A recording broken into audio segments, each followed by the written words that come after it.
นี่คือเฮ็ดละโงกบ้านน้าอ่างได้นี่เฮ็ดละโงกบ้านอ่างตำบลนาตาลได้เฮ็ดพวกก็มีเด้พุ่นเฮ็ดพวกใหญ่เฮ็ดพวกใหญ่เฮ็ดพวกเอาออกได้มื้อนี้อยู่ตำบลนาตาลอำเภอตะงอยเนาะเอามาแต่พุ่นได้มีบ่ค่าไปหาแต่พุ่นแล้วผู้บ้านอ่างเล่าตาโดดพุ่นเนาะทั้งเล่าก็เล่าตาโดนบ้านอ่างตำบลนาตาลเฮ็ดละโงกออกได้พุ่นคักได้เฮ็ดละโงกเหลืองลูกเหลืองว่าพุ่นให้มันอยู่ได้หอดสิ้นเดือน อันนี้เฮ็ดพวกใหญ่เฮ็ ก็ ดพ มี วก ด ให อ ญ่ กจุดไปไง อันนี้เฮ็ดละโงกเหลืองได้อันนี้เพิ่นหามาเมื่อกี้นี่ได้อันเนี้ยเพิ่นมาแต่พุ่นแล้วบ้านน้าอ่างโบราณมีผู้ค้าไปหาได้เพิ่นว่าเก่งนะแม่เพิ่นว่าอันนี้เด้อคนหาบ่ได้กิน คนกินบ่ได้หาผู้ค้าแล้วสิได้กินอันมีผู้ค้าได้เพิ่นไปหามาเมื่อกี้นี่เดียวเมื่อคืนนี่ฝนตกเด้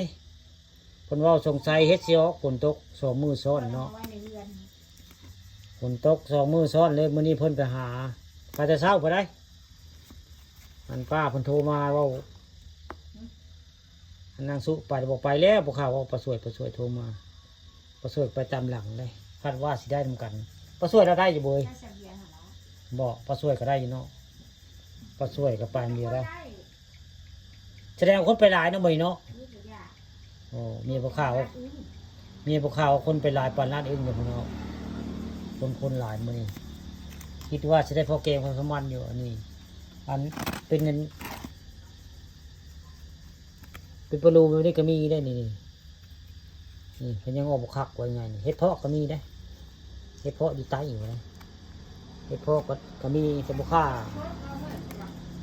สิมักกินนี่เด้บุค่าปานเขามักกินเฮ็ดละโงกเหลืองไปแล้วใครจะกินเฮ็ดละโงกกับพุ่นแล้วไปหาผู้บ้านอ่างพุ่นละเมียว่าหลายจะแท้คนมื้อนี้ปานนั้นเองบ่คนหลายหลายได้มื้อนี้เขาจะไปหาเฮ็ดละโงกเฮ็ดเพาะเนาะเฮ็ดละโงกนี่มันออกเฮิงแล้วบ่ยยากออกเนาะบ่ออกเมื่อวานนี่บ่มีบ่ข่าวว่ามันออกเมื่อวานนี่ได้นี่ได้เฮ็ดเพาะเฮ็ดงามดอกเหลืองก็มีดอกขาวก็มีดินดอกขาวนี่ก็มีได้คักได้นี่ก็ดอกเหลืองนี่แกงคักแล้วบ่ข่าแล้วสิแกงกินเมียบ่ข่าเพิ่นบ่มักปานใดได้มักหาเพิ่นหาบ่มักกินปานใดดอกลูกค้าเสร็จกินอยู่บ่ค่อยไปหามีหน้าที่เติมน้ำมันให้เพิ่นกับซื้อรถเพิ่นขี่ไปหามาหาเฮ็ดเฮาเพิ่นแต่ละมื้อเพิ่นไปอย่างเดียวลูกค้าก็มีหน้าที่เติมน้ำมันนะก็ซื้อรถห้างคนขี่ไปหาเฮ็ดหอนนั่นนี่นะนี่ได้เฮ็ดละโงกออกได้บ่ผู้บ้านห้างตำบลต่าง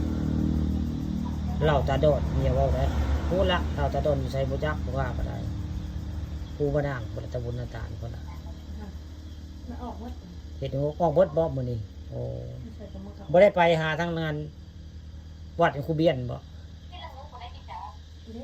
เด้เฮ็ดละโงกนี่นี่เฮ็ดละโงกเหลืองคักก็ได้นี่เดี๋ยวพ่อสิแกงอยู่จังหน่อยจังได๋สิไปแกงเฮ็ดละโงกแล้วบุคาน